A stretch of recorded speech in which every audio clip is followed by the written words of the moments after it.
इंसानों ने अब तक काफी चीजों के बारे में प्रोजेक्ट करना सीख लिया है। मौसम का पता हम लगा लेते हैं, कंपनी में कितना लॉस या प्रॉफिट होगा, शेयर मार्केट के बारे में, बहुत सारी चीजों के बारे में हम पता लगाते ही रहते हैं, सीखते ही रहते हैं। लेकिन इंसान की कुछ ऐसी कमजोरियां हैं जिन्हें हम आज भी प्रोजेक्ट नहीं कर पाते। हम लोग शॉर्ट माइंडेड होते हैं, लालची होते हैं, छोटी छोटी बातों पे गुस्सा आ जाता है। हम इंसानों का जो दिमाग है ये बदलता रहता है। हमारे अंदर सेल्फ डिफीटिंग जैसी वीकनेस होती है। तो हम अगर अपनी कमजोरियों या लॉस को अच्छे से समझ जाएं तो हम अपनी लाइफ को काफी बेहतर बना सकते हैं। तब ना तो कोई हमारा फायदा उठा पाएगा, ना ही हमें कोई अपने जाल में फंसा पाएगा। वैसे ही हम दूसरों को भी समझ सकते हैं।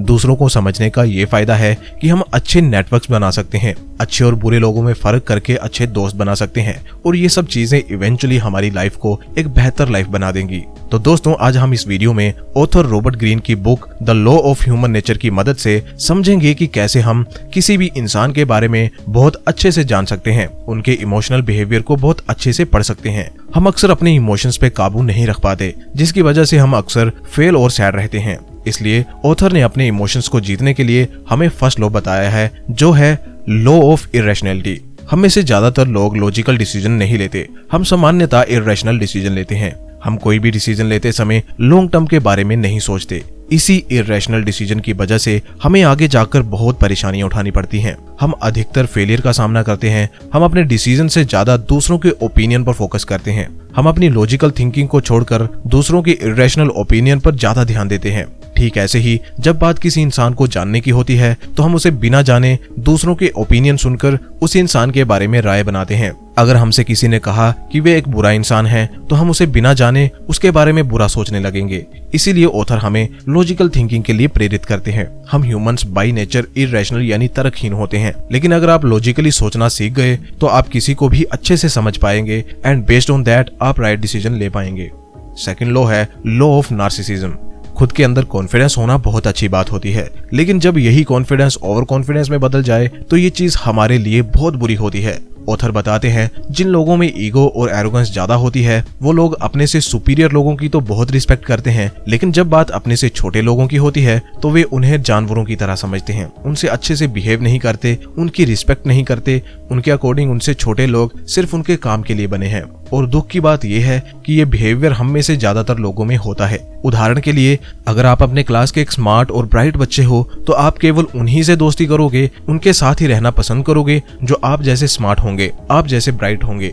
आप एक वीक बच्चे के साथ कभी अपना टाइम स्पेंड नहीं करोगे। दोस्तों, यही होता है नार्सिसिज्म, खुद को सुपीरियर और दूसरों को गुलाम समझने की सोच। हमें इसको बदलने के लिए अपने अंदर 4 चीजें बिल्ड करनी होंगी। फर्स्ट है द एम्पैथिक एटीट्यूड, दूसरे लोगों के नजरियों को जानना, उन्हें अच्छे से ऑब्जर्व करके उनके एक्शंस को एनालाइज करना।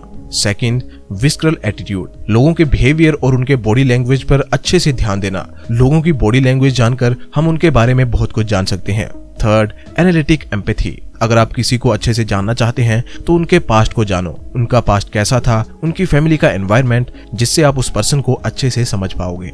फोर्थ, एम्पैथेटिक स्किल, हम जितने ज्यादा लोगों से मिलेंगे हम उतना ज्यादा बेहतर बनेंगे। ज्यादा लोगों से मिलना मतलब बहुत ज्यादा नॉलेज, उनके बारे में और अच्छी इंफॉर्मेशन। दोस्तों, इन 4 रूल्स को फॉलो करें तो आप किसी भी इंसान को बहुत अच्छे से समझ पाएंगे।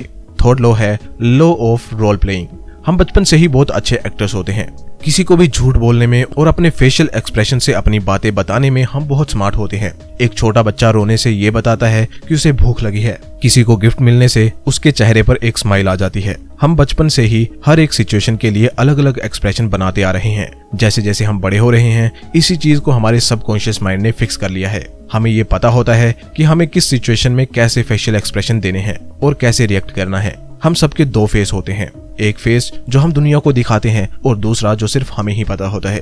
किसी भी इंसान को अच्छे से जानने के लिए आपको मास्क के पीछे छिपे दूसरे इंसान को जानना होगा। अगर आप मास्क के पीछे छिपे हुए उस इंसान के असली इंटेंशंस को जान जाओगे तो आप उसके बारे में बहुत कुछ जान सकते हो।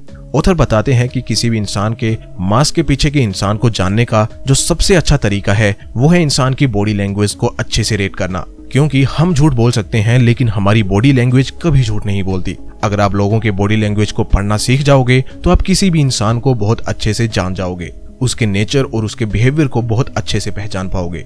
दोस्तों, फोर्थ लॉ है लॉ ऑफ कंपल्सिव बिहेवियर। किसी भी इंसान को समझने के लिए हमें उनके कैरेक्टर को अच्छे से समझना होगा। एक इंसान का कैरेक्टर उसके बारे में बहुत कुछ बताता है। हमारा कैरेक्टर हमारे बचपन से बनता है और उसमें हमारे पेरेंट्स का बहुत बड़ा हाथ होता है। लोगों के अच्छे बुरे इमेज के बजाय उनके कैरेक्टर को देखना चाहिए। हम अक्सर वही करते हैं जो हमारे कैरेक्टर में होता है। एक झूठ बोलने वाला इंसान अक्सर झूठ ही बोलेगा, क्योंकि झूठ बोलना उसके कैरेक्टर में होता है। ठीक वैसे ही आपको दूसरों को समझने के लिए उनके कैरेक्टर को अच्छे से जानना होगा, और किसी के कैरेक्टर को अच्छे से समझने का सबसे अच्छा तरीका है आप उनके एक्शंस को ऑब्जर्व करें। कोई इंसान किसी पर्टिकुलर सिचुएशन में किस तरह से बिहेव करता है, ये उसके कैरेक्टर के बारे में बहुत कुछ बताएगा। दोस्तों, इस वीडियो में मैंने सिर्फ 4 लॉज बताए हैं। असल में इस तरह के 18 और लॉज हैं इस बुक में, जो आपको दूसरों को समझने में मदद करेंगे और ह्यूमन बिहेवियर के बारे में बहुत सारे इंसाइट्स प्रोवाइड करेंगे। तो अगर आप इन 18 लॉज के बारे में जानना चाहते हैं तो मैं इस कंप्लीट बुक का लिंक डिस्क्रिप्शन में दे दूंगा। आप उस लिंक पे क्लिक करके इस बुक को परचेज कर सकते हो। आई होप दोस्तों वीडियो आपको पसंद आई होगी। अगर हाँ तो वीडियो को लाइक और चैनल को सब्सक्राइब जरूर करें ताकि हमारा ये चैनल ग्रो हो सके।